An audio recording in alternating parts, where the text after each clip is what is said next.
Hello everyone, I am Tacet and welcome to the Gems of War Guild Wars. It is finally back, week 43, day 1. It is a blue day, and this is the first full week of Guild Wars since version 3.3. Not really too many new mechanics though. The only real big thing we have to deal with is immune to mana drain now exists, so things that use, let's say, a famine might be a little bit less viable. Same as our Corvash team if we don't get those stuns off in time, but other than that, should pretty much be the exact same things we've been using. Of course, given that this week is a giant week, we are going to be starting off this day. Works actually perfectly to use with the new legend that came out yesterday. So that's exactly what we're going to be doing. Not that team, where to go.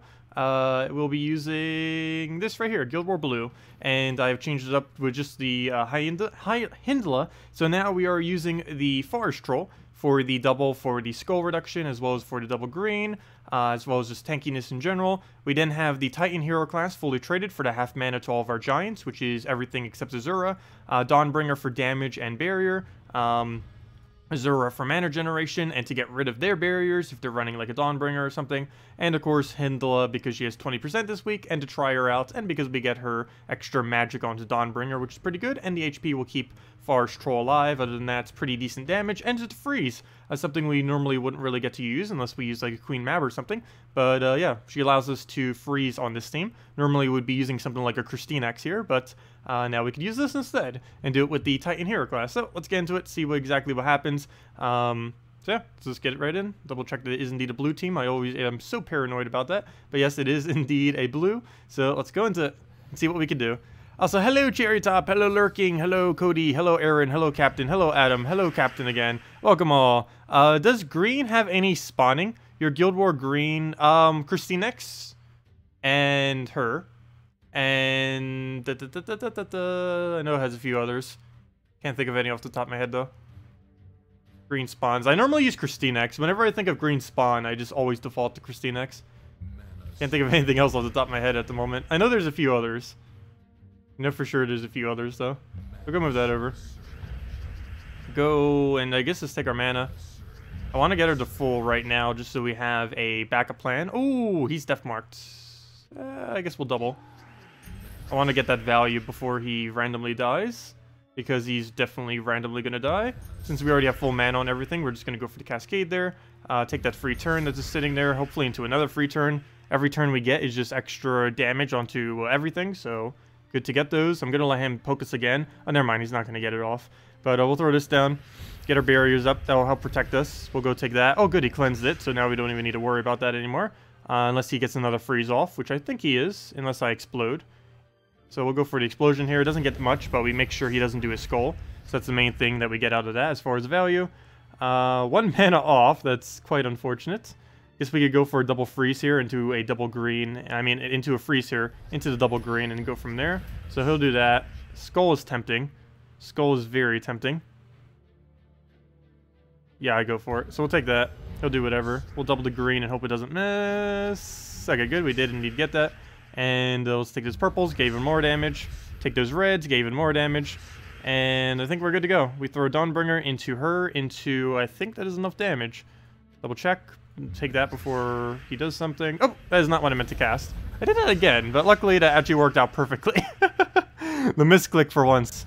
Doing what I needed to. I've been doing that a bit more often lately. I think it happens whenever I see like a newer image on the team, because I don't memorize like the newer images as immediately as to which ones they are. But anyways, we'll throw that down, and that is indeed enough damage. And there we go. So definitely gets quite a bit of a boost from her. I am liking it so far. It might even be my new blue day. Though it's a little bit hard to tell this week because we have 10%, 20%, and 20% on our team. So we are getting quite a bit of bonuses, but still, seems pretty competent. We have a freeze here, though we do have a immune on last slot at least, so we can't be frozen on green.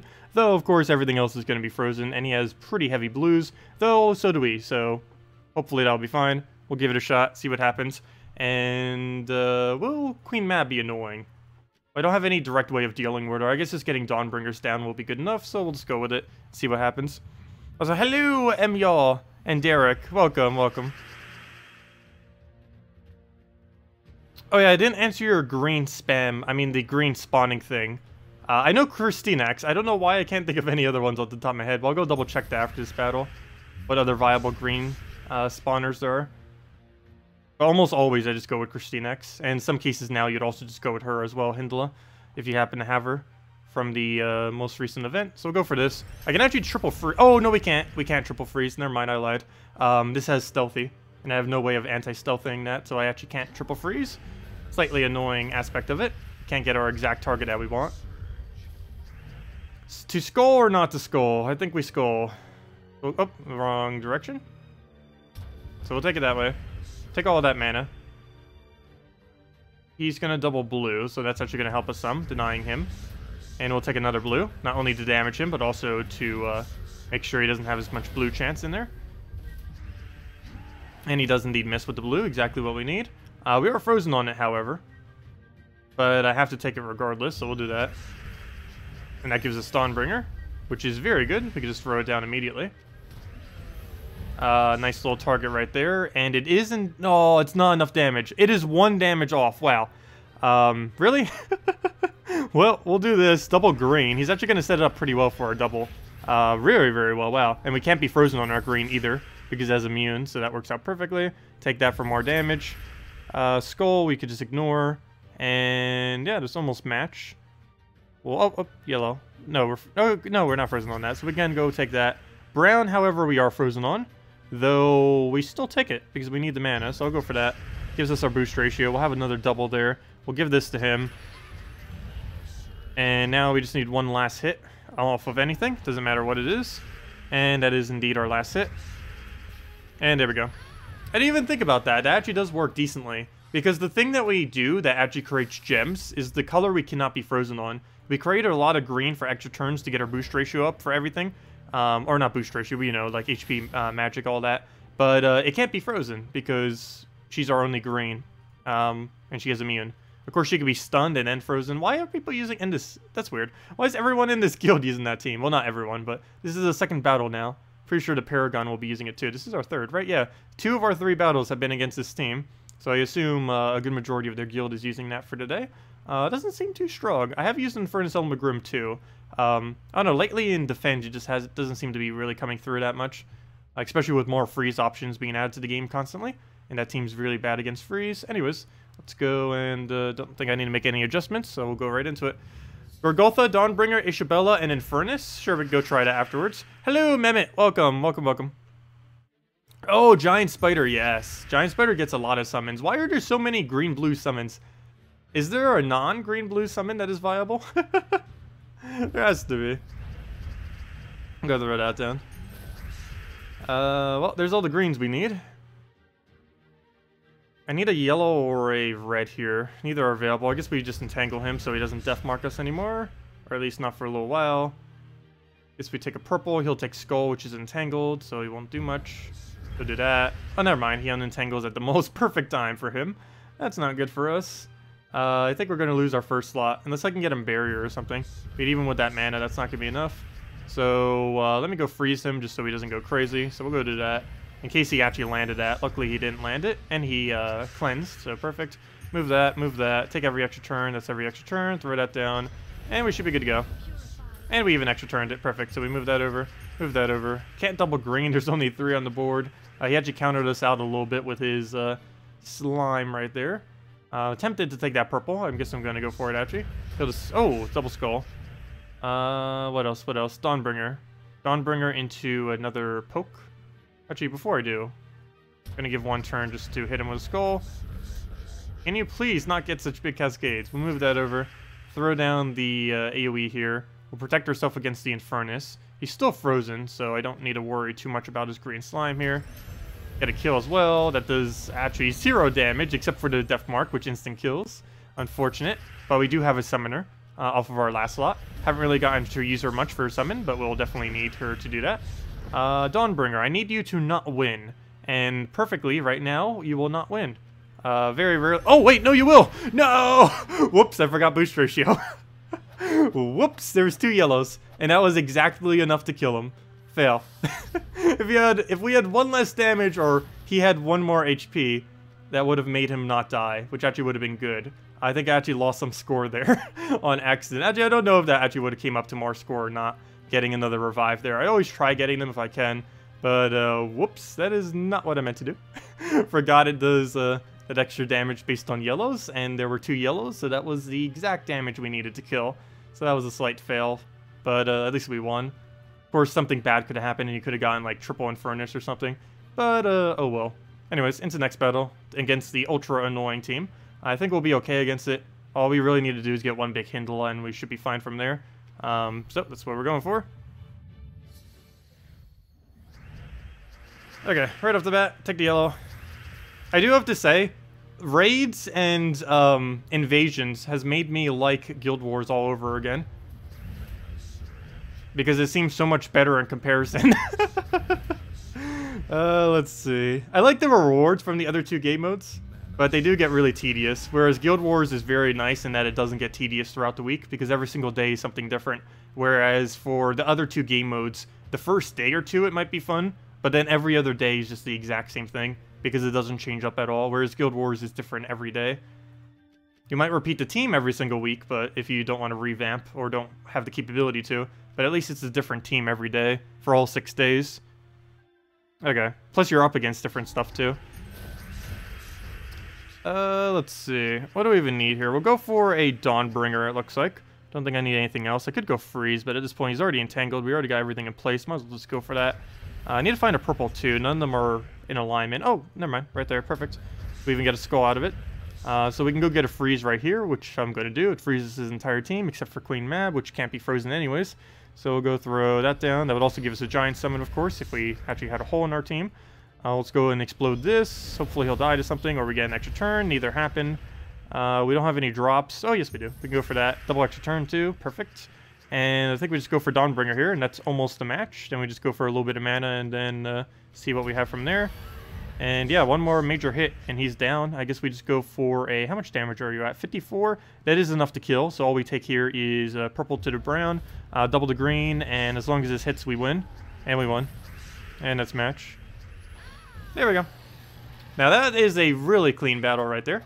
If we could do every single battle like that, we would score probably 9,500, if not higher. Though, of course, we're going to have a lot of battles where it just doesn't work that well. Scion. I guess it's not too big a deal. Once we get Entangle on it, it won't be able to take our mana. We don't have anything with immune to mana, but yeah, hopefully we can get a quick Skull and get a quick Azura or something. Brown Day? Brown Day, I would still probably stick with Gorgoltha plus Corvash and build around that. I think I'm still going to be sticking with my team initially. The team for that, of course, being, oh, what's it called? The Gorgoltha, Corvash, Famine, Highforge is most likely what I'm going to be sticking with, or something along those lines. Definitely Gorgoltha, Corvash, because you get mana drain, you get stun, and you get all the mana you need. Plus, you have really high tankiness that you can just keep baiting out skulls with.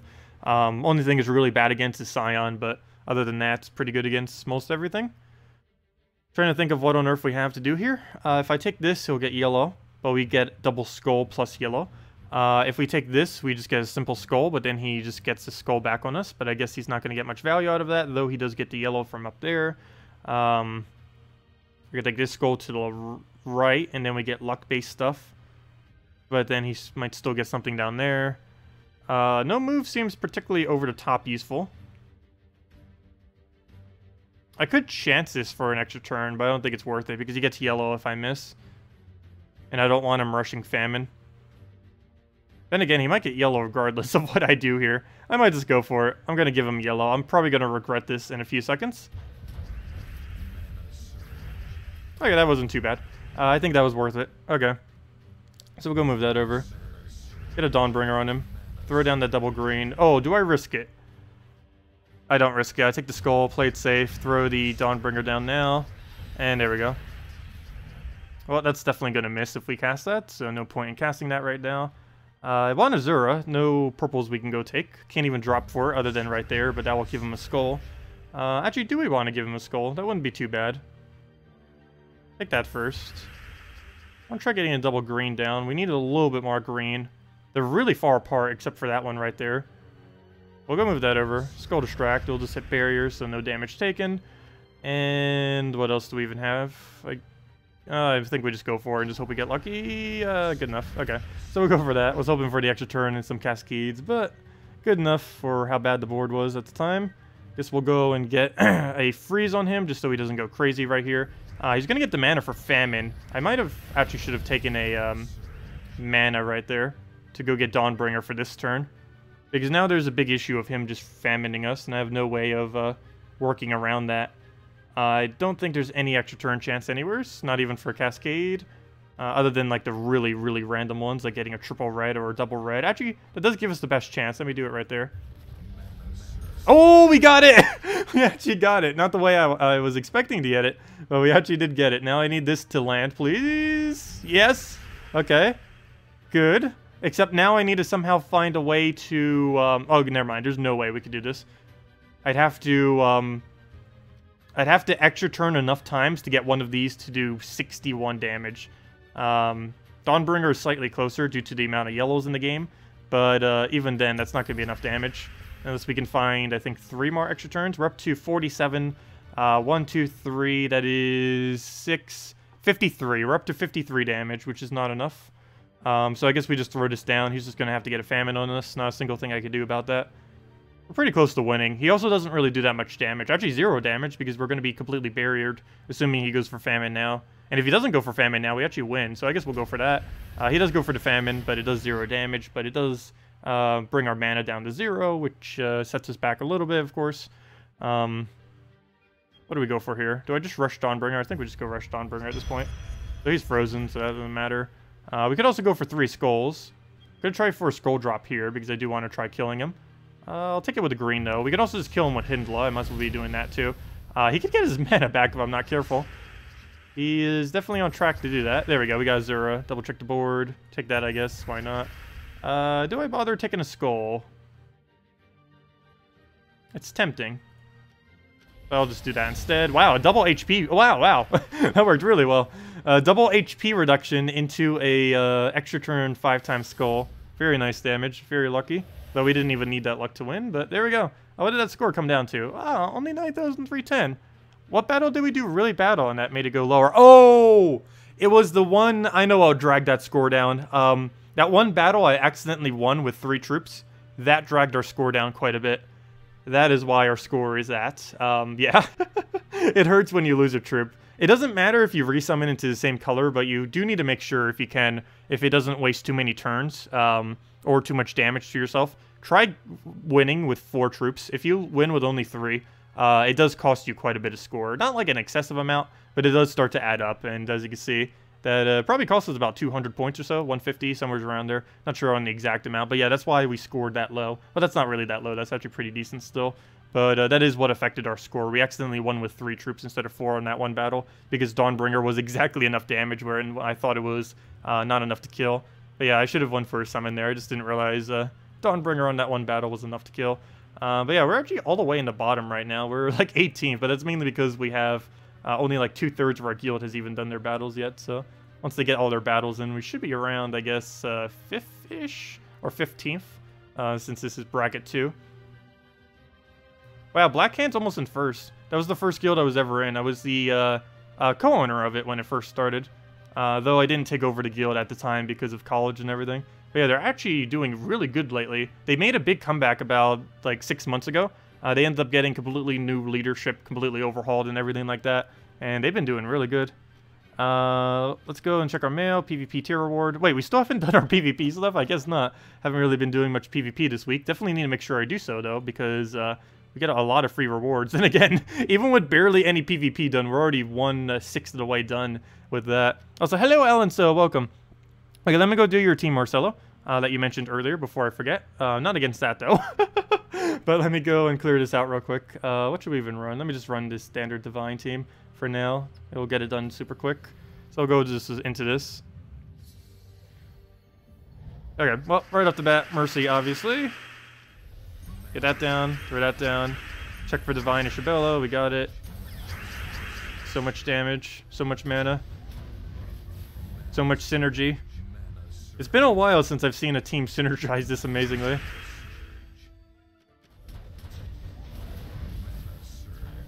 Okay. Yeah, we do have it, so we'll go for that. Take the Skull Poke. Throw the Infernus. I'm placing bets that within the next 2 patches, Infernus is getting nerfed. Well, we'll go throw that down. You got a baby dragon, bunch of skulls. You hit him back with a bunch of skulls.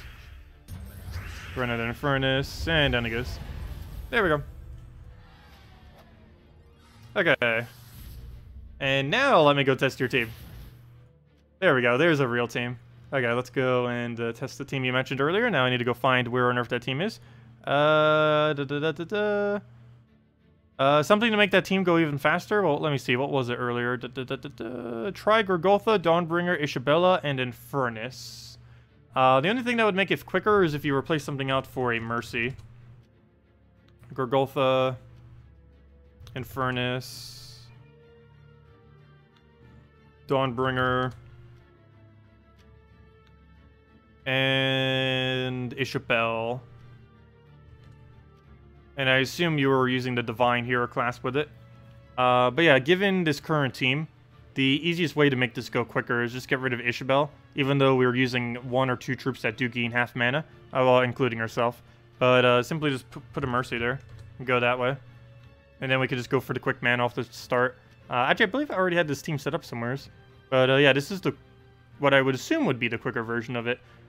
Could be shaky sometimes, but because you wouldn't have the cleanse off of Divine Isabella, but you would still have it off of Mercy. But Mercy takes a bit longer to get it on.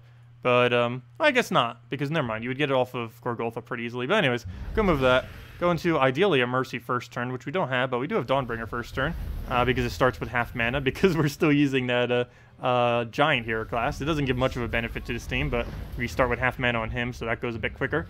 So we'll go for that, get a Gorgotha down. Of course, if you were using your previous team, I assume you're using it with Priest class, so that your hero also gets half mana.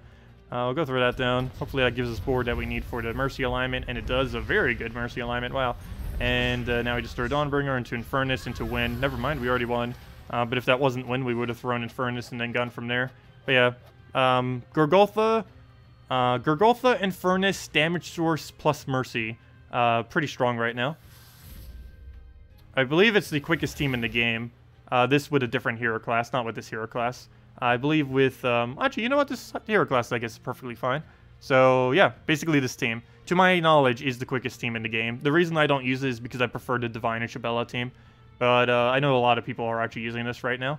Not sure the exact numbers, but it is probably one of the most popular quick teams in the game right now.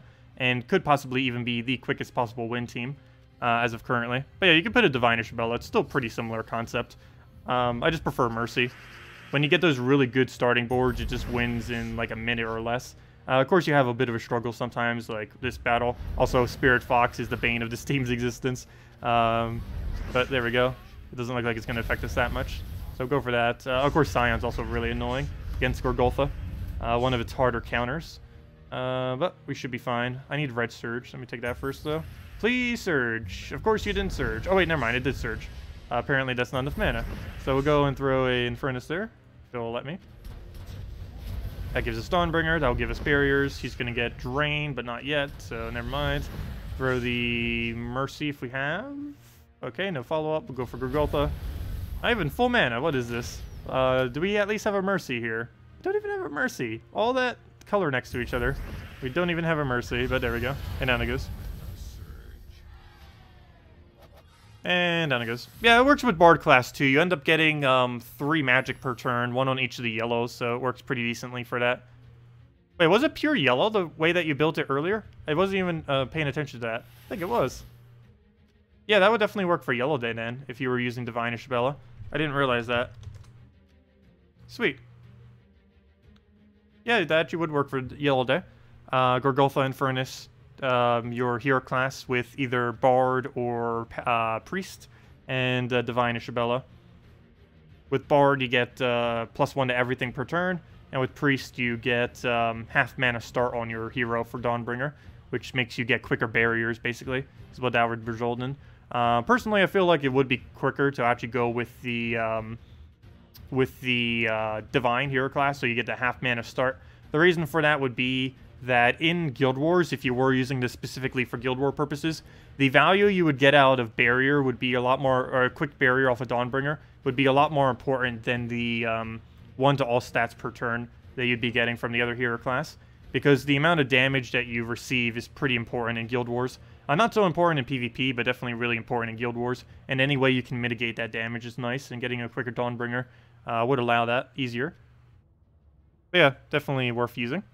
What info do you have on Bounty? We currently know almost nothing about Bounty. They have mentioned and reiterated yesterday that they are going to be making a post on the forum. I believe they said the post is going to be coming on at a really weird time. They're releasing the post about Bounty Hunter the second that Bounty Hunter gets released. So at 3 a.m. Eastern Standard Time on Friday morning is when they will be releasing the post going over Bounty Hunter. So I'll probably go over it in the morning.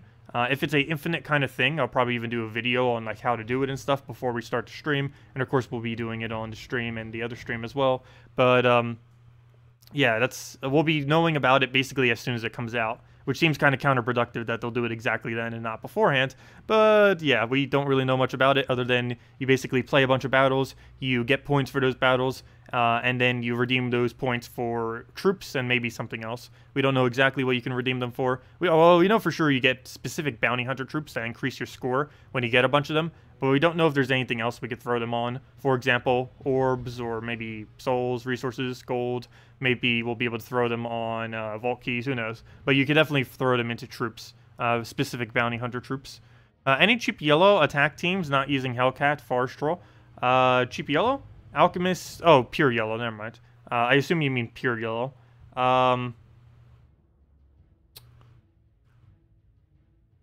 Pure yellow team that is cheap. The problem with that is cheap, because a lot of yellow teams are quite expensive. Particularly because they normally use Gorgolfa. Almost every yellow team I ever using on Guild War uses Gorgolfa. But yeah, I guess we'll go and build around that. So we need that. We're going to need a Goblin Rocket. Going to need maybe even a second Goblin Rocket. We're going to need a secondary brown. But then again, it would have to be another brown yellow, so that wouldn't quite work. I guess using your hero weapon that you get from the thing, War and Peace. And then we would just need one other utility here. Oh wait, never mind, that's not yellow. Fail. I'm like thinking it's brown day for whatever reason.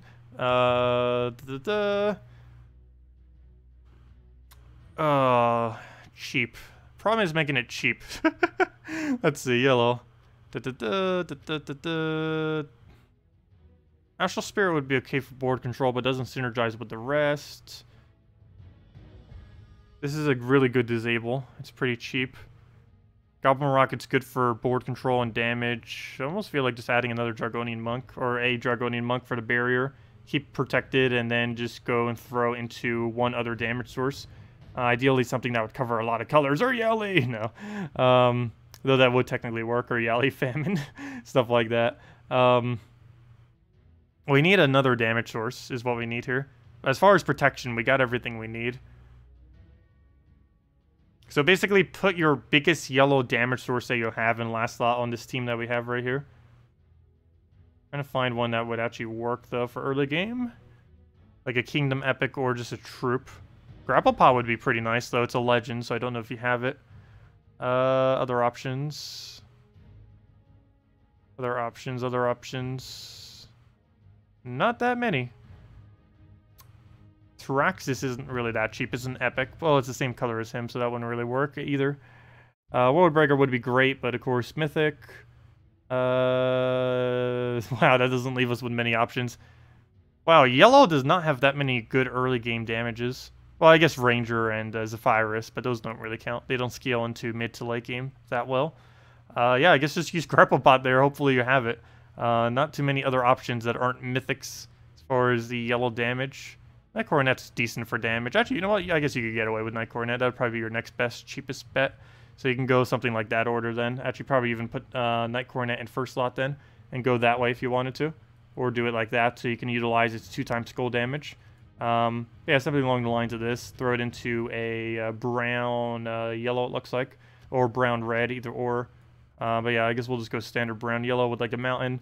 And you could use something along the lines of that. It has a lot of disable. Actually, let's see if I can get away with that this late in the game. I'm kind of curious if we can. It's really safe, but it would take you forever to win, but it's super cheap, so you probably would be able to function with it. Let's go test it real quick. It uses ultra rares. Actually, the entire team is ultra rare. Well, except for the Arnifix, which is a rare, not an ultra rare.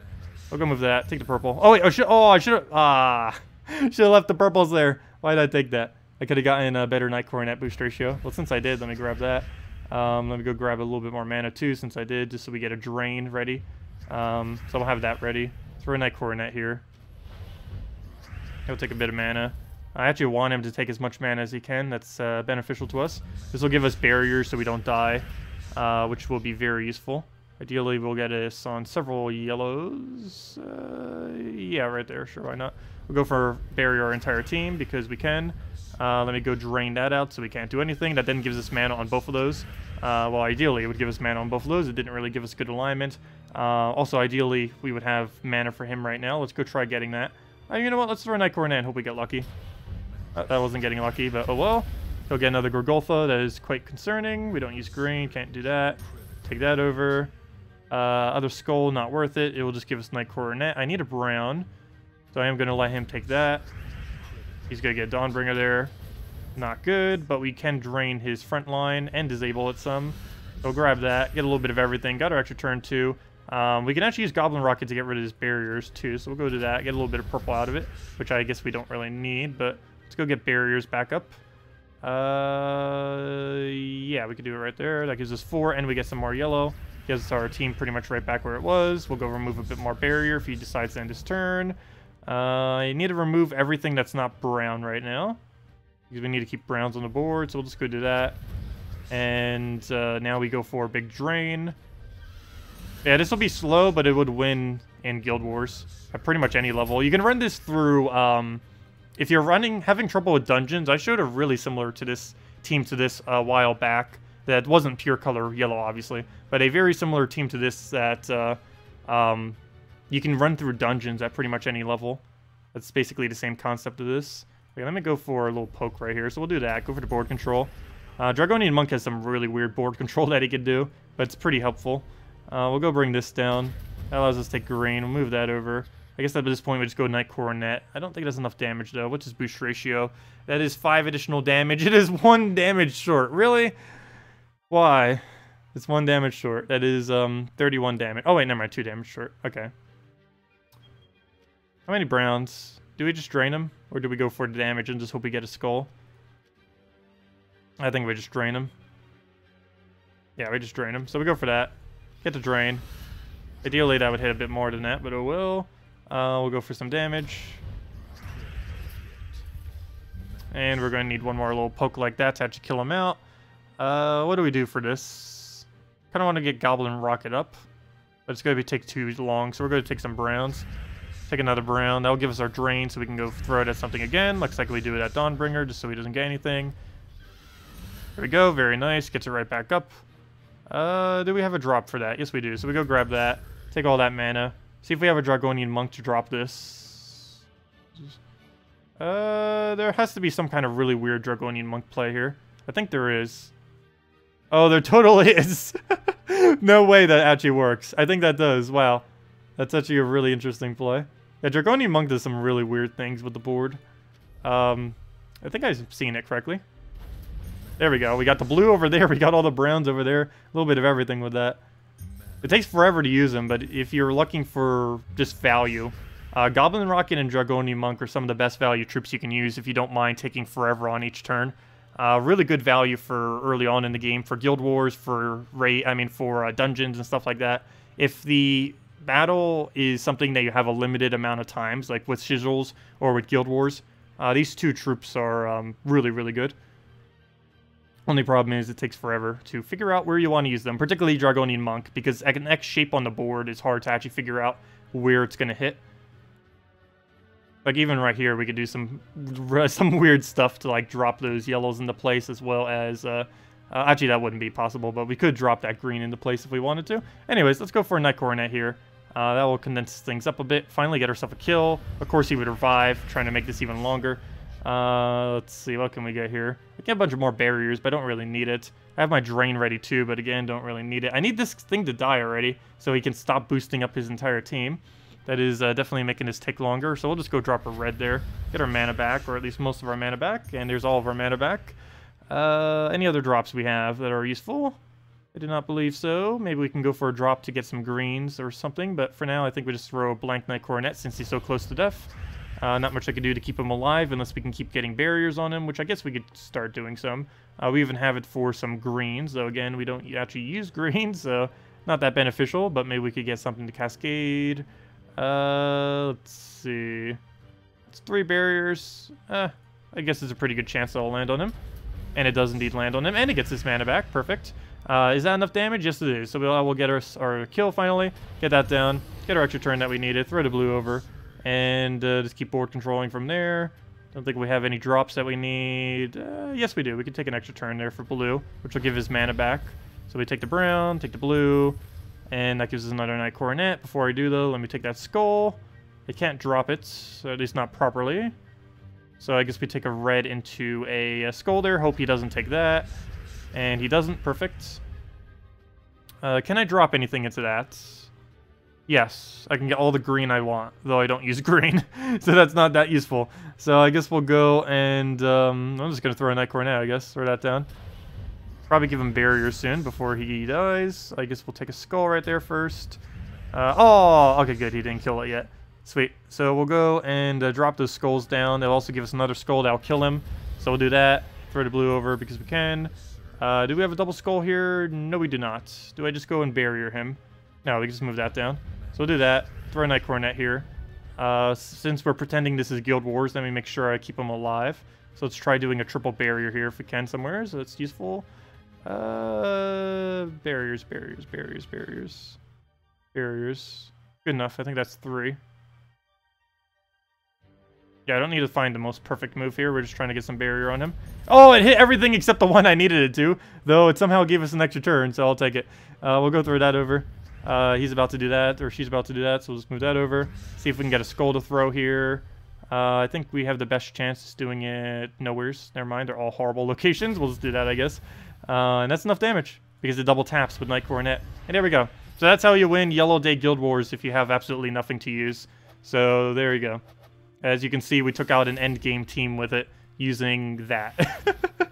But yeah, it's definitely not the best of teams. It takes forever to win. But if you're looking to just win, you can do this on Brown Day too, using the Cockatrice plus the Dragonian Monk combo. Very, very powerful.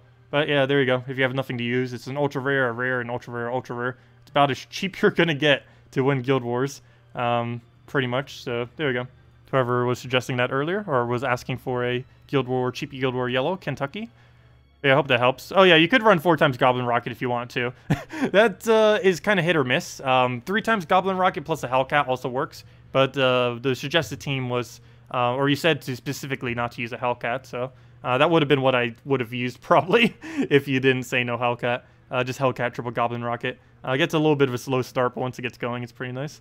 But yeah, or you can just use what I just used there, which is even cheaper because Hellcat is an epic, which makes it sometimes hard for some people to get because he can sometimes be elusive for like months.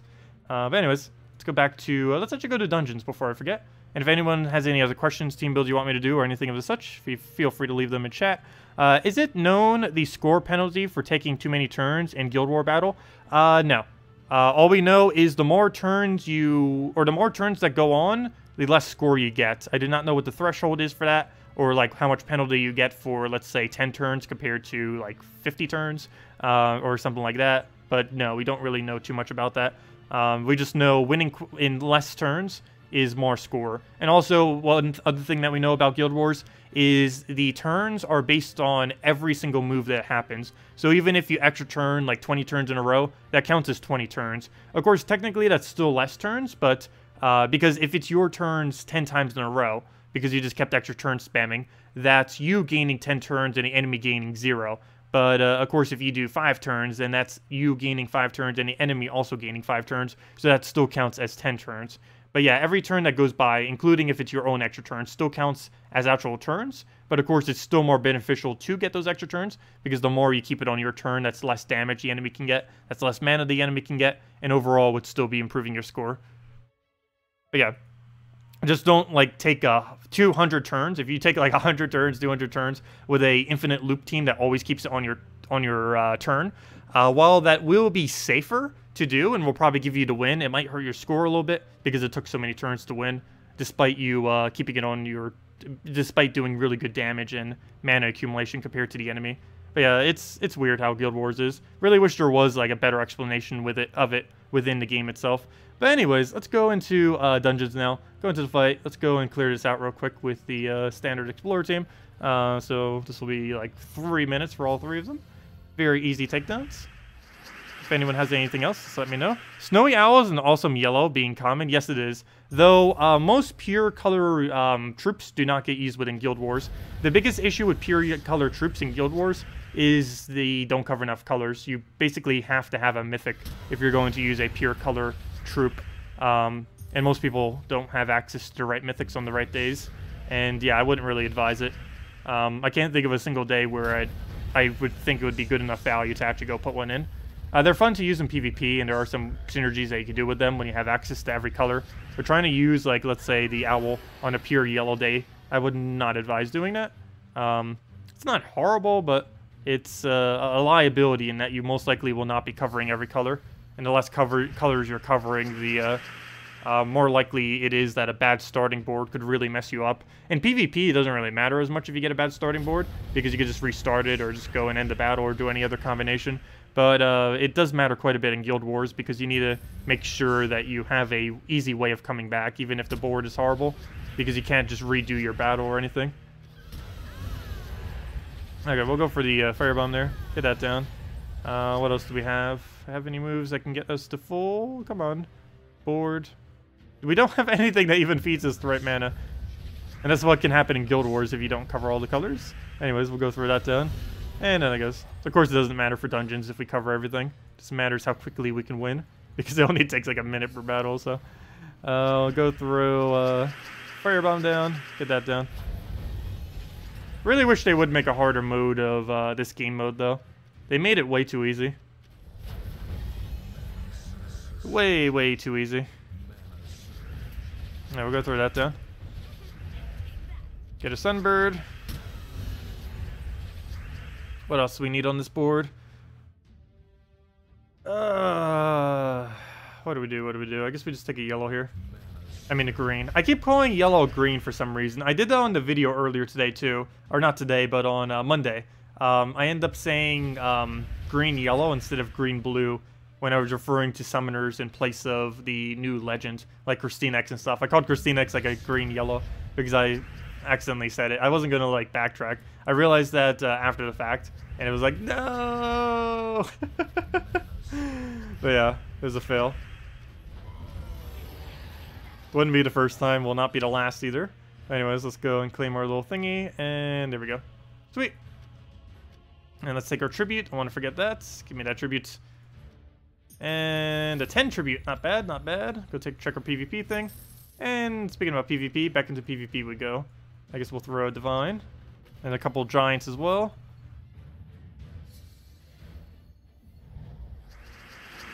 You normally average a 3-1 ratio in Guild Wars, but now for the first 5-0 today, congratulations, nice. Shows how much you gained since the last Guild Wars. Yeah, now that it's every 3 weeks, that is one nice thing. Newer players will be able to gain a lot more resources between each Guild Wars. Because Guild Wars is one of the hardest pieces of content to actually win in this game. Because it's real players making ridiculously annoying teams. And particularly in the top 5 brackets, particularly like the first top 2, you go into some of the strongest combination of teams in the entire game, which can definitely be very annoying sometimes, and requires a lot of very well synergizing teams, as well as just having a lot of troops in general, and having them pretty much maxed out. Okay, we'll go and try getting something to go here. Yeah, I guess we'll get rid of blue. Go to that. Get some explosion here. I don't think we have any other follow-up. Maybe. Yes, we do. We'll go for that. It's a waste trying to skull him, but at least it gives us a bit of a better board to go Infernus onto. And we should be able to get a Mercy follow-up. And never mind, he's already dead. There we go. Yep, still my favorite team right there. We'll go run it one more time just to get a clean revenge, and then we'll probably go head back to the Giant team, since it is the Giant week this week. Might as well use them. A good majority of them have 20% bonus this week, as well as the hero class as well. I can't even remember the last time hero classes had 20%. Definitely really, really good to be using it. Even if you don't have it traded, I think it still might be worth using. Just a 20% hero class in general is a pretty nice bonus, that is for sure. Okay, what do we even need here? And of course you would get that by using the Titan hero class, and if you don't have Titan hero class yet, you get it for free from completing out the Stormheim questline, and then there's a little bonus questline at the end, and that little bonus questline thing gives it to you. It doesn't take that long, would probably take an hour or less, probably less. And down it goes. For a general defend team, should you be focusing on making a strong defend team, one that fits the event, or a weak, easily beatable team? A weak, easily beatable team that is related to the event. So the strongest defend team you can currently send in PvP right now is anything that is 4 times yellow and very weak. This will be something like 4 times Infernus. I mean, 4 times Inferno King would be a pretty good defend to set right now. And yeah, basically any pure yellow team that you want to set as defend. You could even just set your Guild War team and use that as your defend team this week. Would probably be one of your best bets, because that will attract more people to attack you, since this week's objective is to kill people that have yellows on their team. So, of course, setting your team as pure yellow is the easiest way to attract more people. And the more people that beat you, the more revenges you get. And the more revenges you get, the more gold you get from your revenge battles that you can then go claim. So, yeah, definitely the best thing to set would be just going pure yellow. I currently haven't bothered to reset mine to that, though I should probably go do that, because that might help us some. After I'll do that right after this battle. I'll just set it to whatever my yellow Guild War team is, so I don't need to waste a slot. I'll just set it as that, and then we'll be good to go. Okay, do we not have alignment here? No, we do not. Okay. Actually, do we have anything that aligns? I guess we have this, but it might freeze. There we go. We got the cleanse. Very nice. Follow up. Follow up. No follow up. Throw. Oh, before I do, let me move that over. Throw the Infernus down. 1 HP. Oh no, 15 HP. I didn't see it behind that little flame right there. Really, still really hard to see the number sometimes behind some of the stats effects. Anyway, skip by all that. 4 times Valerian. They don't count as a kill thing if you if they invade though, so I don't think that would work out. Anyways, let me go send my defend as it's actually 4 times divine, my defend right now. But yeah, let me set it to whatever my Guild Wars yellow is right now. What even is my Guild War yellow right now? Gorgotha, Emperor Warbreaker, Emperor Liang, and Uryali. I think I was trying to make Emperor Liang work. We're definitely going to need to tweak that a little bit. That'll go back to Famine or go back to something. I do like Gorgotha Warbreaker, but I don't think I'll be using that exact team right there. But anyways, that'll be my defend team, whatever I change my yellow team to. Anyway, let's go take that. Let's go to PvP. Let's go attack this gnome. Oh wow, he has 4 gnomes. All mythic too. There's a lot of gnomes. That is a lot of gnomes. Quite amazing that he has them mythic, though I'm pretty sure he mythic them with that blue orb thing that max levels it. That kind of makes sense, though currently he's not part of a kingdom, so it does seem like a little bit of a waste to me. But if he's actually planning on using that troop, I guess it's not a waste. That is pretty funny. He might be one of the few people that even has that team at the moment. Fully mythic whole team of gnomes. It's pretty easy to get gnomes though, because right now they're in the little red thing. But pretty sure very few people have bothered to mythic him. Because the only way you could possibly have him mythic is if you specifically use that blue orb on it. Which some people are probably saving for the power orbs to eventually try to craft the Gothini guy, or whatever his name is. Exenus? No, whatever that guy is. That one that looks like that one boss monster. Forget his name. You know, guys know what I'm talking about. The one from raid bosses. That one that's craftable that basically no one will ever own. Salty was showing it on stream yesterday, but no one owns it, nor will anyone own it for like a month. So yeah, it's still going to be a long while. Anyways, I'll go throw this down. Get our pokes. Get that down, get our mana right back up, throw another Infernus, and go from there. Another poke. Oops, move that down. And let's match. There we go. Hello, Anthony! Hello, Jose. Welcome. Or Jose. Have I been saying Jose this entire time? It's actually Jose. That's funny. I always pronounce J's as J's. Yeah, I'm pretty sure that is Jose, isn't it? I've been failing at your name this entire time. Also, hello, Oscar. Welcome. Welcome, welcome. Okay, we'll go move that. What do we need? Blues. Move that over. Mercy, we don't have. What else? Take the brown into blue? Nah, that blue is one off. But we'll go get a Mercy here. Get the brown down. Move that. Get the thingy here. Very nice. Move that. Can't get anything there. I guess we'll just throw a Infernus down. And we do have alignment. If he doesn't ruin it, no, he ruined it. Okay. Do we still have it somewhere? Yeah, we do. Or at least now we do. And we'll take that, throw it in an Infernus, get a Mercy down, and I'll be match. And there we go. And we get a map. This team's really good at getting random maps. I don't think I've ever seen a team as good at getting maps as this, other than an actual Tyree team. You just drew 3 Infernuses teams in PvP. One of them was yours, was it? Oh yeah, we were still using that. We were still using our Divine team. Speaking of that, let me go do that real quick. Not that, but there's a weird team I want to go use real quick. Let's see. Where's Stormheim? Let me go over to Stormheim, and that's not it. Head over to Stormheim, and go to here, apply that, and oh, we only have 2? Oh, I was gonna do triple Jotnar. I wanted to do triple Jotnar, because we can. Well, plan B. What is plan B? Plan B. What is plan B? I guess plan B is you plus hero using mountain. So this is 4 times giants. Not a viable one, but I do want to go mess with this because he has 20% bonus right now. And we get all the one-shots we'll ever need. And I just want to mess around with it because we can. And I guess we put it on a brown-yellow. Actually, it's already correct. So that's perfect. I guess we could go brown-green too, but just for fun, I want to mess around with this real quick. We got a second Jotnar, as you guys saw on Monday, or any of you that watched the little video thing. We did an event key opening, and one of the things we got out of that event key opening was another Jotnar. So yeah, we have 2 Jotnars now. He'll get really quick barriers for our team, and this will actually make him slightly better now too, since he'll be helping himself out, getting that mana. We'll go and give him some freeze right here, just so he doesn't go crazy. So we will go get that down, go throw the mountain down, and go from there. He took my brown away, figures, but we'll still get decent value. And now we have double one-shot, I believe. How much damage is that? We have 4 giants, plus 3 barriers. That's 7. What is 7 times 7? That's 49. What's 49 plus 34? That is... What did I say again? 49 plus 34. That is... Maths. 83. So that we could do up to 83 damage.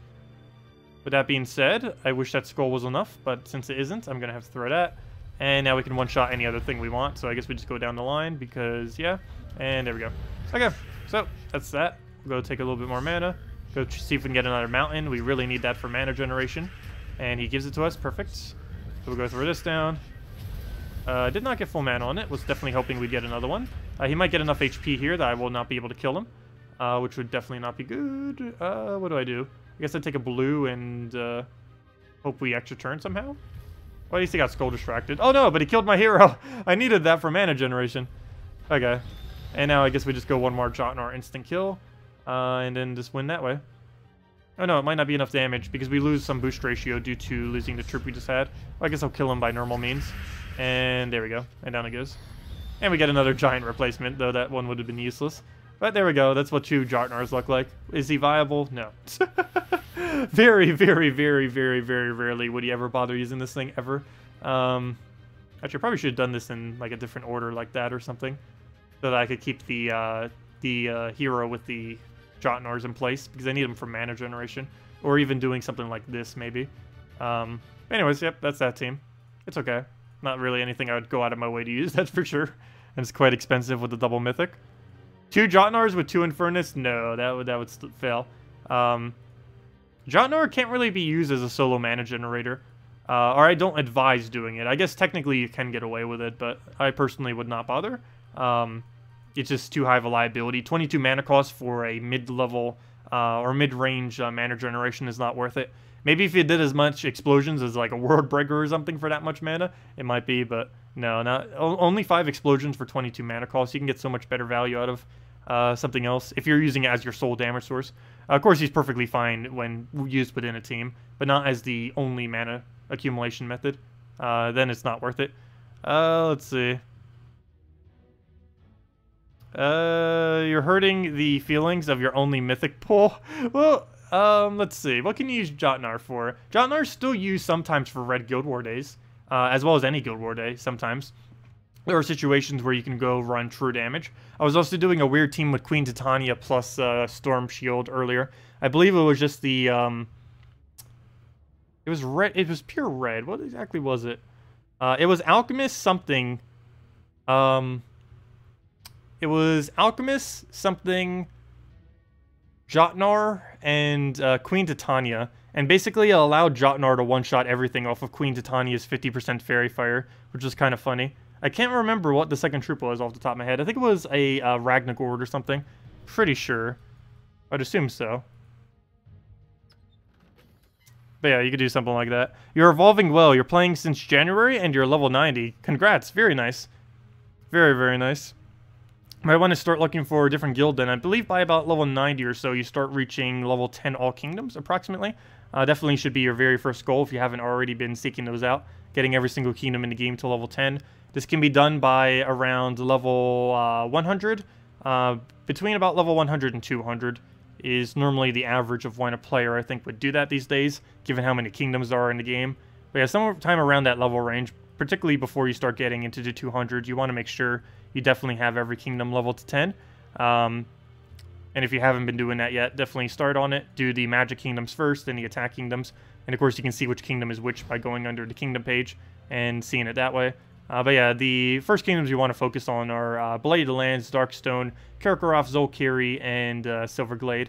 Those 5. So Silverglade, Karkaroth right there, Zolkiri, Darkstone, and Blighted Lands. Those 5 kingdoms should always be your first 5 to get to level 10, as they have the best value for getting them to level 10, due to all of it being magic, and magic is the best skill that you can get higher.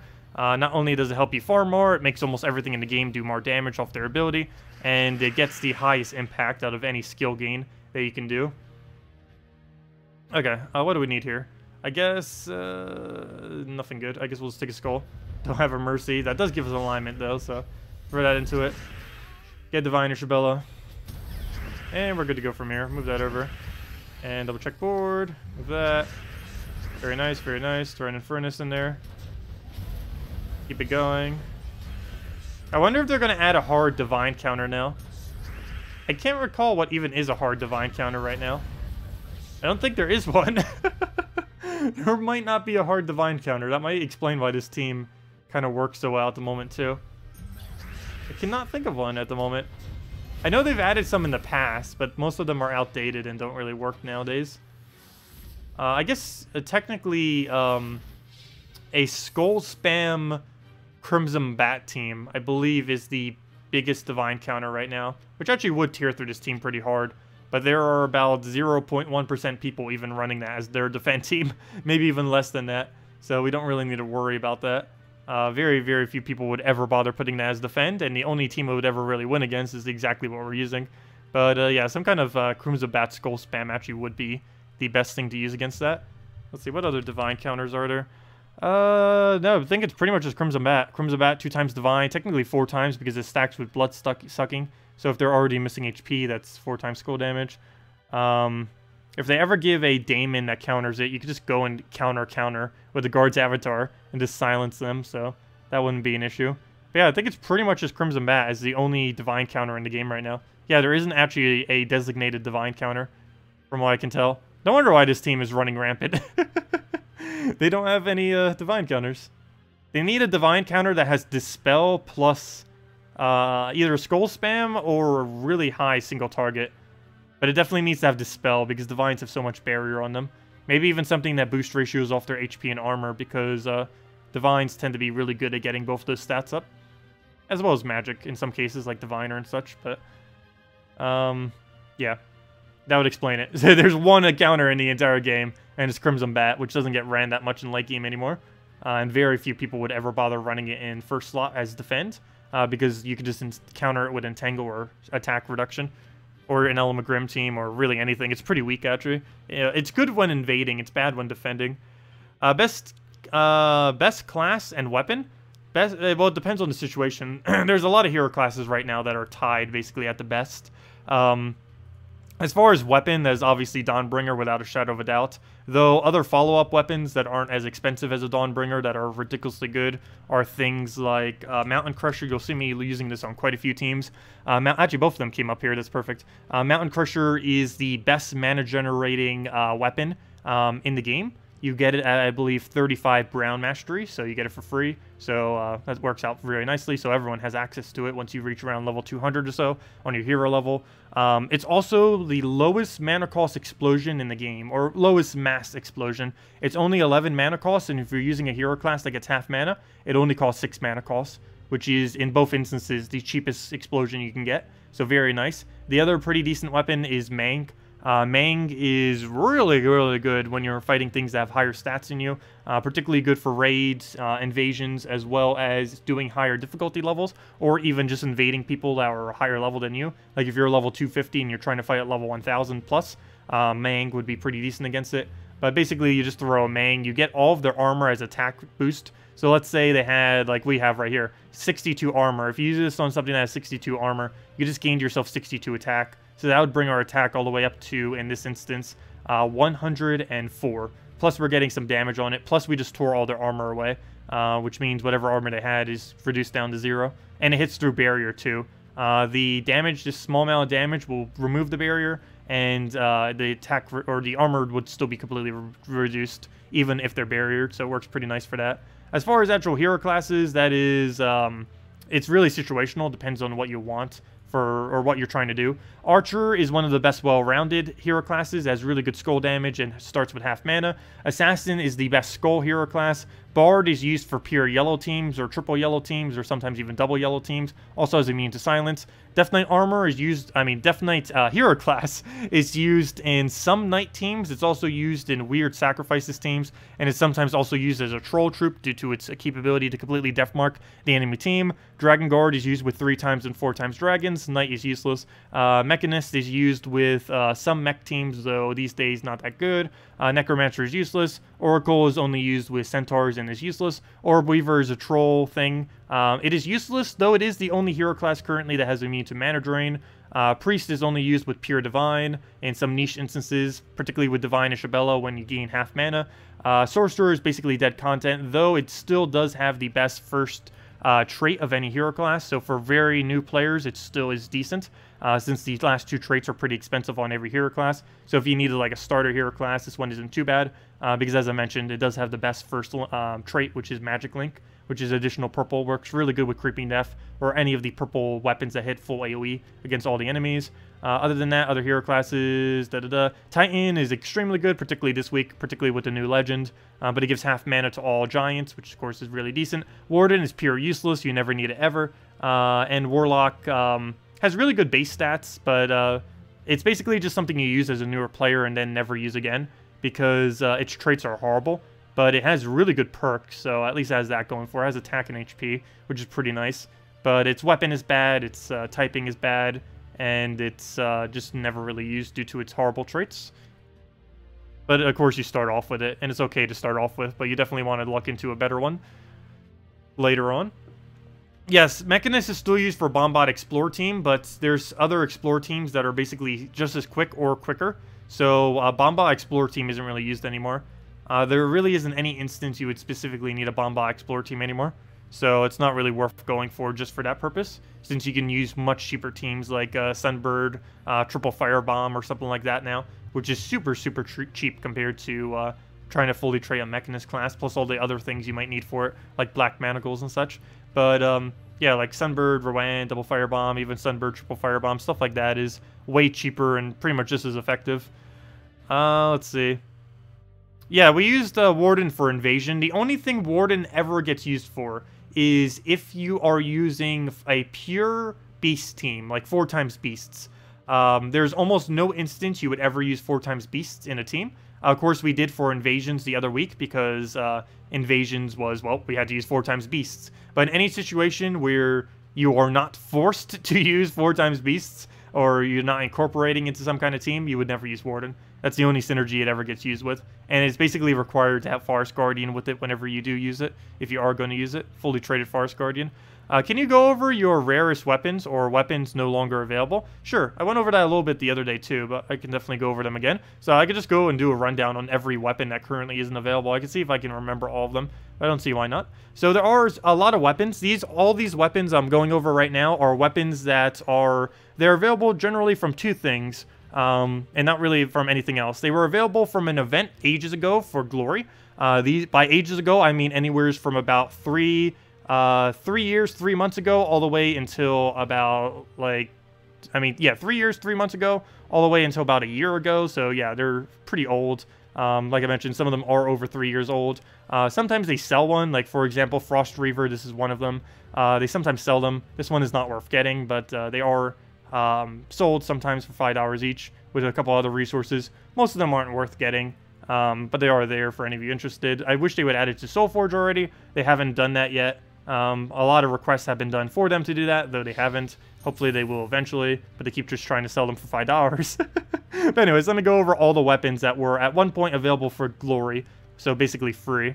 So let me go over them real quick.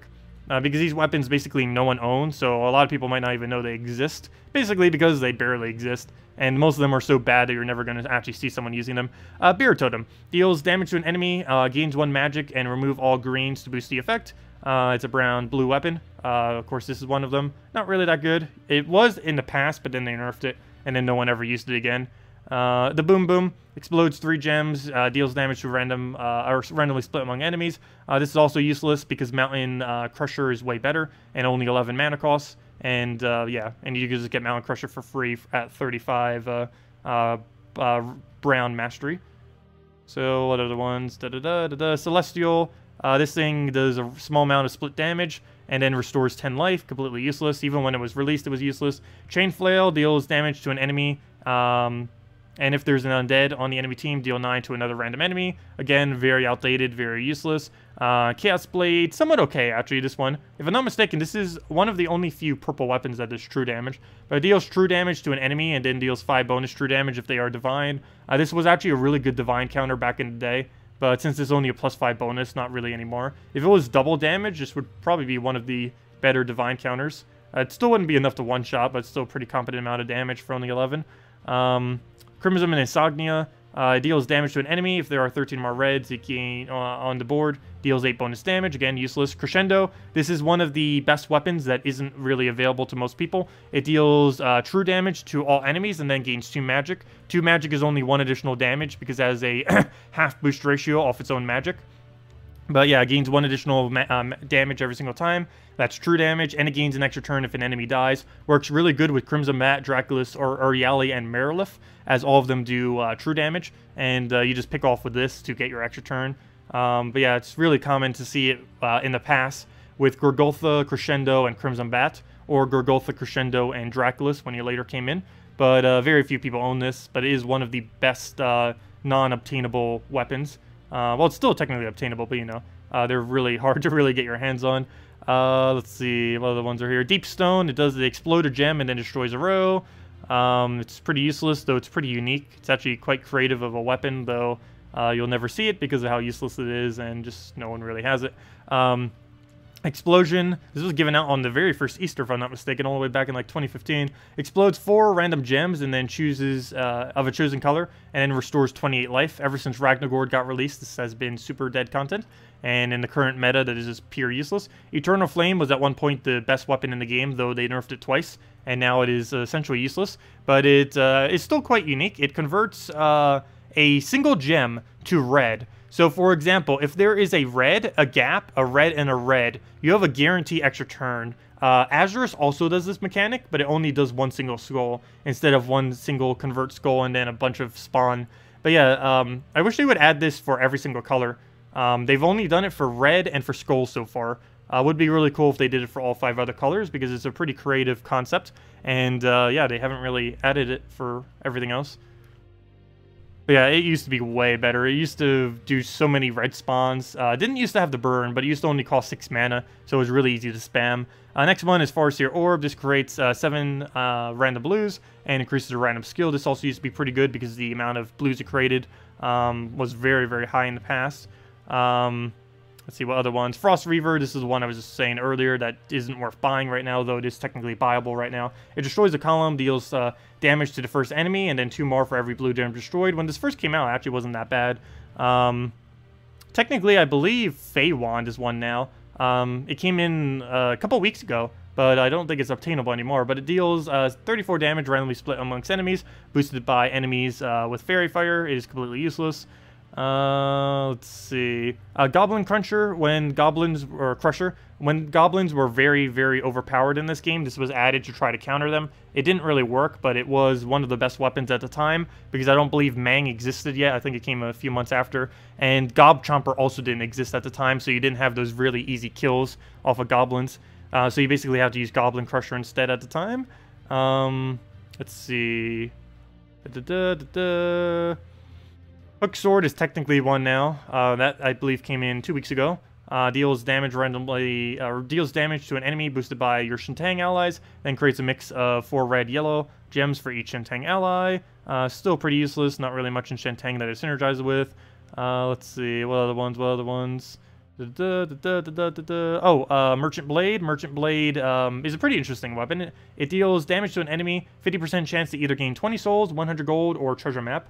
So it basically can gain you a lot of various resources during a battle, though it doesn't really serve much of a purpose. As for a newer player to get their hands on this, it is quite useful, but for late game players, this is essentially useless. But it does have an interesting amount of free resources on it. So other weapons that aren't really obtainable that most people don't know of. Order of Chaos.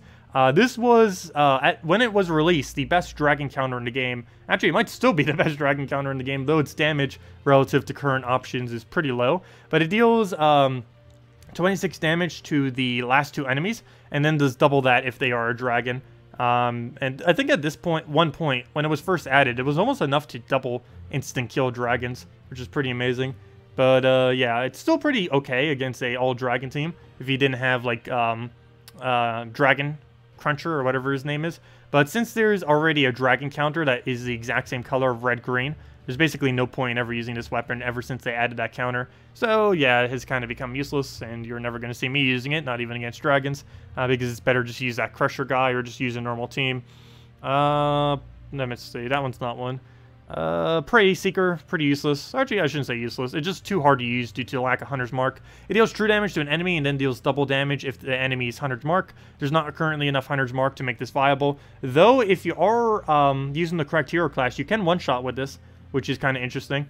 Could have potential, but there's not enough Hunter's Mark for it to be viable. Runic Blade was technically at one point a exclusive glory reward, but then they made it available at 37 green, 37 yellow. It's currently the best weapon in Arena if you do not have a Dawnbringer. It deals damage to an enemy and then gains 10 to all skills if the enemy dies, though now you can gain this weapon at 37 green, yellow, so no need to worry about that one. Other than that, what other ones were there? Silent Knight. This was the second weapon ever added to the game, as well as the weapon they added in 2014 Christmas, when the game first started, pretty much, like a month after. But it deals damage to an enemy, last enemy, and then silences them. When it first came out, it was actually amazingly good. These days, it is essentially useless. Let's see. Soul Trap. I forget what this even does. Deals damage to an enemy and drains their life. Gains 5 life if the enemy dies, and it doesn't even gain any souls. What is this? This obviously came out for 2016 for New Year's. Explodes a gem, deals 29 damage to an enemy, and then burns them. Pretty useless. Spider Kiss. No, I think that's a purple weapon. Yeah, I think that's a normal weapon. Staff of Madness, this is arguably the best weapon that you can get that currently is not available by normal means, basically. It deals 25 damage to all enemies and steals 1 from a random skill from each enemy. One thing that is quite unique about this, for whatever reason, it is currently the only red-purple weapon that hits all enemies that has a 1-to-1 boost ratio off of magic. I have no clue why, but every other red-purple weapon currently in the game that a hero can use does not have a 1-to-1 boost ratio off its magic, as weird as that may seem. Only the Staff of Madness does, but most people don't own Staff of Madness, so that's a little unfortunate. But yeah, it's the only red-purple weapon that has a 1-to-1 on magic. Yeah, all the other ones don't. It's kind of weird. Anyways, Staff of Visions. No, that's from the one thing. Sun and Moon. This is another one of those really good ones that unfortunately isn't really available, though it does get replaced with Dawnbringer for people who have Dawnbringer. But it deals damage to all enemies and then gives 1 magic to all allies. Pretty decent, though not obtainable, as all of these aren't that I'm going over. Sun Charm, this was also available last week, but also very useless. Deals split damage randomly split amongst enemies, deals 8 more damage if there's a daemon. Completely useless, but it was a weapon that was added. Savasi Blades, the first weapon ever added to the game through an event. It deals damage to an enemy and then steals 2 attack. For about 6 months, this was the strongest weapon in the entire game. Basically from the second it came out, nearly at launch, all the way until about the time of, I actually forget what weapon ended up replacing this out. I think it was War and Peace, actually, when War and Peace first came out. I forget when War and Peace came out. I think that might have been like a year after launch. I'm not quite sure, but this was lasted a very long time as the best weapon in the game, basically from launch. Pretty interesting weapon. Still not that bad, but mainly for early game. I wouldn't really bother it much beyond that. Yeah, I guess actually its value is a little bit bad now that I look at it. Yeah, never mind. But at the time, it was like the highest tier thing there really was, almost. Never mind. War and Peace you get for free. You get that from the KZL Kingdom all the way up north after you've completed Adana Kingdom. Withering Touch, this is a life damage to an enemy, and it then drains their mana. You can actually target this. They buffed it in the past. It didn't always used to do that. It used to only target the first slot for like 4 true damage. But for whatever reason, there was a patch like 3 versions back where they just randomly buffed Withering Touch. Not quite sure why they did that. I think maybe because they were selling in some kind of beginner pack or something. But yeah, I got quite a bit of a buff a couple versions ago, but it was near useless when it first came out, like most weapons were. And other than that, there's these two. The Wrenchmaster, which gives all allies a bunch of armor, completely useless, and Yasmin's Challenge, which is somewhat useful. It gives all allies 12 life and armor, and then if there are 13 more greens, you gain an extra turn. Really good with spammy teams that can actually get that loop going. And I believe I missed one. Fire and Ice, I think I skipped over on accident, was another one that came in that I think I accidentally brushed over somehow. But Fire and Ice is another one of those AoE weapons that unfortunately isn't really obtainable. If this would basically be early game Dawnbringer if it was easily obtainable, but it deals damage to all enemies and then gives all allies 2 life. Of course, this eventually just gets replaced with Dawnbringer later in the game, since Dawnbringer is red, yellow, blue and gets a lot more value than that. But yeah, it's currently not available, but if it was, it would be basically early game Dawnbringer, a little smaller version of it. But that's what that is. Really wish they would make this accessible somehow. This and Sun and Moon really need to be accessible, because there's just such really solid early game options that aren't really easily obtainable by any means. Would be great if they added to Soulforge or something. Would really give newer players something to kind of strive for. Of course, you can go get War and Peace, which is, I do advise getting. War and Peace you get for free. As I mentioned, you complete Aldana and then you complete KZL, and then you get the War and Peace weapon. It's the strongest early game weapon you can really get at the moment. Oops, wrong category. But yeah, it just does damage to all enemies and then gives all allies 2 attack and costs 16 mana. But it's one of the better options you get early on in the game, since you don't really get too many options as far as weapons, particularly dual color weapons. Yeah, bomb bots are still used to clear dungeons with a mech team. I personally don't do that, though, because it would require changing hero class. But maybe if they allow you to specifically set hero classes to specific teams, they're going to be doing that in the future, but currently you can't. And if I want to switch my hero class, I got to waste 50 gems, which isn't worth it at all. Let's see. What about the weapon of Sorcerer? Is it any good? Deathmark? Oh, do you mean the, not Sorcerer, that comes from the Necromancer class. Are you referring to Creeping Death? Creeping Death also ran for quite a long time, almost a year, as the best weapon in the game. But yes, It is pretty decent. It's not as good these days. I'd probably place it around like the 6th best weapon at the moment, maybe 7th, but it's still easily top 10. The Creeping Death, I assume you're talking about. Creeping Death you get for 250 kills on the Necromancer class. Necromancer class you unlock by completing out the Kedar questline and bonus questline. This weapon, as I mentioned, is one of the strongest weapons in the game. Places Death Mark on the weakest and strongest enemy, which basically means whichever one has the lowest HP armor combination, whichever one has the lowest and the highest is what it will place a Death Mark on, and it deals a pretty competent amount of damage to all enemies. Works really good with the Sorcerer Hero class, which has a +1 purple, and it's also quite easy to obtain this plus the first traded Sorcerer class and use this in early game. I think you can have it by about level 60 or so if you rush it, or realistically by about level 100 if you just get it casually. But yeah, basically if you wanted to get that combo, you would need to go and complete out 2 kingdoms, the Kedar completely, and the Karkaroth completely. And this would give you, you would need to get 250 wins on the Necromancer, which you get from Kedar, and then you would need to unlock this hero class from Karkaroth, and then use your Sorcerer as your hero class. And Sorcerer you would need to get the first trait on, and then you're pretty much good to go.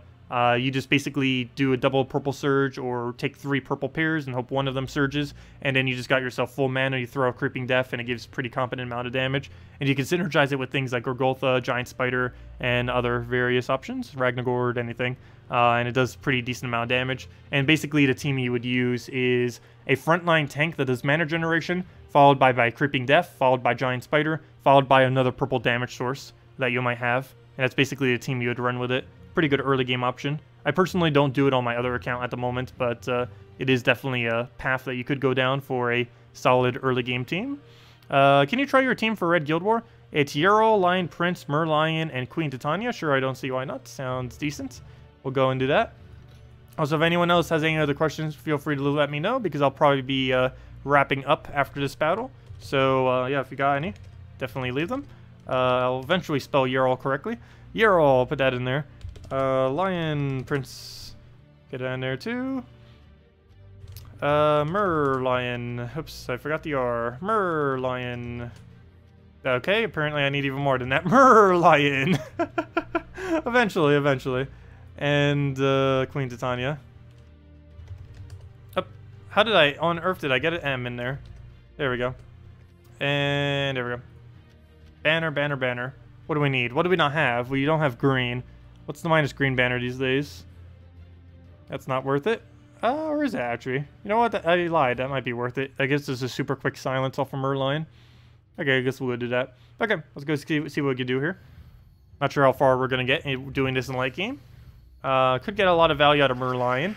I'm going to hope it's enough. Let's see. Okay, right off the bat, we'll take a bunch of this mana right here. Grab all that. He gets a Mercy. Does nothing, obviously. What do we need? I guess we take a yellow would be nice, but we don't have it. Blue, I guess, so we just get a Merlion up quickly, because I do want to have that as a option to throw down. Alright, we're going to take the double red. And what else? Guess we'll take a... I don't know what I want. None of it's good. And we can't use green, so we'll just go take that, I guess. He'll take the green for us. Perfect. Gonna ignore the skull because of what he's using. Decent enough board to go throw this on. And it did hit. Perfect. And now we just keep doing this until we get him down, hopefully. Or miss. That works too. And we'll need the silence to go silence his bigger things. Like his, well, I guess at this point, his Mercy. So hopefully, the most optimal thing that could happen here, though it's pure luck, would be if we could get the silence on Mercy and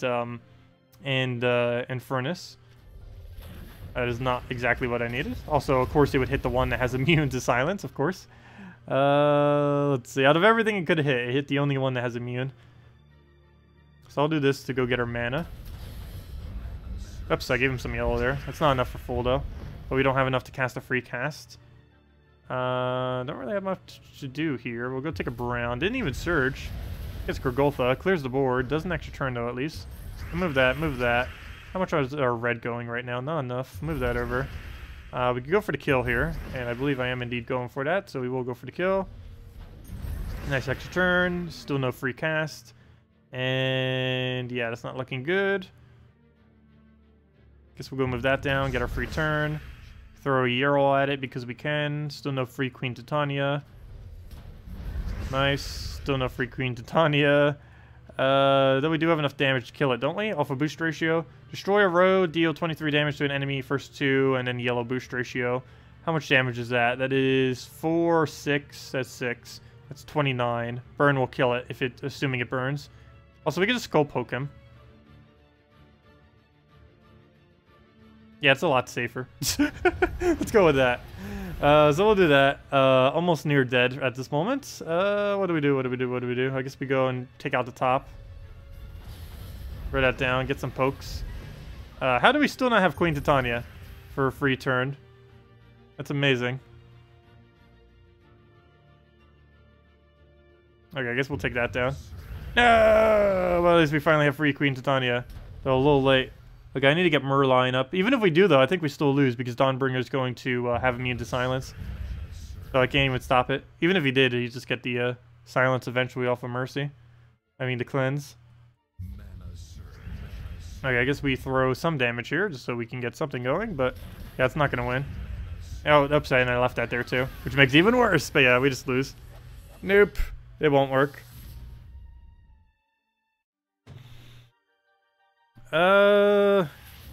The daily offer on console costs 150 gems instead of $5. Would it be worth it? Probably not. Probably only on Diamond Day, I think. I'm pretty sure it would only be worth it on Diamond Day. Let me double check. Dungeon offer 50 diamonds, that 150, 120. No, it's definitely not worth it for 150 gems. No. The only day it would be is on Sunday. But yeah, I would not throw 150 gems at that. Definitely not. Let's see. Yeah, I don't think it would be worth it. Because you're getting... Let's assume we do the exact same amount of gems on this. We're getting 60 diamonds instead of 50. We're getting 300 instead of 200. We're getting 1,200 instead of 800. We're getting 750 instead of 500. And we are getting 12 runics instead of basically nothing. And I guess if we take off the gem keys to compensate for that, it costs only 120 gems. But still, I don't know. I guess that kind of evens out. You know what? Okay, I guess it's somewhat okay then. Oh no, every color day except Diamond Day, it does seem to be very iffy on if it's worth throwing gems at. Even these days where I keep throwing on 50 isn't really particularly good value. The only reason I'm doing it is because I do want to rack up these resources just in case they ever do something with these resources. These color ones, these ones. We don't know if they ever will. If they will, we have way more than enough. But that's one of the main reasons why I'm collecting them so avidly. And I keep doing the pack constantly. Is in case they do something with these. I want to make sure I have enough that we can throw it at everything. And also make sure we have more diamonds as well. But that's the main reason I throw them. As a normal player, I wouldn't even really bother these days, I guess, except maybe on Diamond Day. Because most people probably do have enough just naturally that diamonds is the only real concern that they might have. So yeah, do throw it on Sundays for diamonds days, but most other days, not really worth it. Oh, hello, Marcus. Well, glad you could join us. I know diamonds are quite a pain to get. Also, don't forget, everyone on PC and mobile. I don't know if it's also the case on console if you guys run the same rotations. But don't forget, actually, anyone here on console, do you guys have the same rotation? Like, are all these, like, Ferrous Raw and such, the same thing you guys have to craft? But yeah, assuming so, don't forget, everyone, craft a Ferrous Raw if you can by the end of this week. If you have the diamonds, too. It costs 4,000, which is quite a bit. But he is the highest, best value thing that you can convert your diamonds into. So, yeah, definitely go get yourself a few copies. He's the best soul former in the game, 150% soul gain, which is absolutely insane. He also does best single target damage in the game. He can one-shot anything throughout the entire game, including in late game. If you have 2 Ferrous Raws, that's about... how much damage is that? That is about 181 damage. About 180 damage or so per cast is how much a Ferrous Raw does with 2 Ferrous Raws on your team, which is obviously a very, very high amount and enough to one-shot everything in the game. Even 1 Ferrous Raw is enough to one-shot most things in the game. So yeah, definitely very, very strong. not only ability-wise, but also soul gaining. But of course, the main reason everyone uses him is for his soul potential off his final trait. So yeah, definitely get him if you haven't. Saves a lot of time in the long run doing soul farming. But anyways, guys, I'll be heading off for tonight. It is starting to get a little bit late. We'll be back tomorrow night as we always are, 1.5 hours prior to now tomorrow. And we'll be doing, of course, Guild Wars. Guild Wars is finally back after 3 weeks away. Feels so nice having it back again. Not having it for 2 weeks really makes you appreciate how much fun Guild Wars is. I do like the break, I do have to say. But it is nice seeing it back again. I do definitely enjoy Guild Wars more than the other 2 game modes due to the higher variety that it has. I don't hate the other 2 game modes though, but no, they still need improvements. They'll probably be doing tweaks and such in the future, but they definitely need some refining, that is for sure. But anyways, guys, I'll see y'all later. Have a wonderful rest of your week, and don't forget the invasions, not invasions, whatever they call it, the bounty starts this Friday, and it will last from Friday all the way until Monday reset, so basically the entire weekend. So any of you that are interested in that, yes, do keep that in mind. I think it will be infinite as well, so you can farm that up quite a bit if it is indeed infinite. So that is starting in 2 days, 5 hours. We'll have more information on that then. Until then, we don't really know too much about it, so yeah, I don't really know much to say other than Bounty Hunter, whatever it is, coming in 2 days, 5 hours. So we'll see exactly what that is then on Friday. Anyways, guys, I'll see y'all later. Good night, and have a wonderful rest of your week. Goodbye, everyone.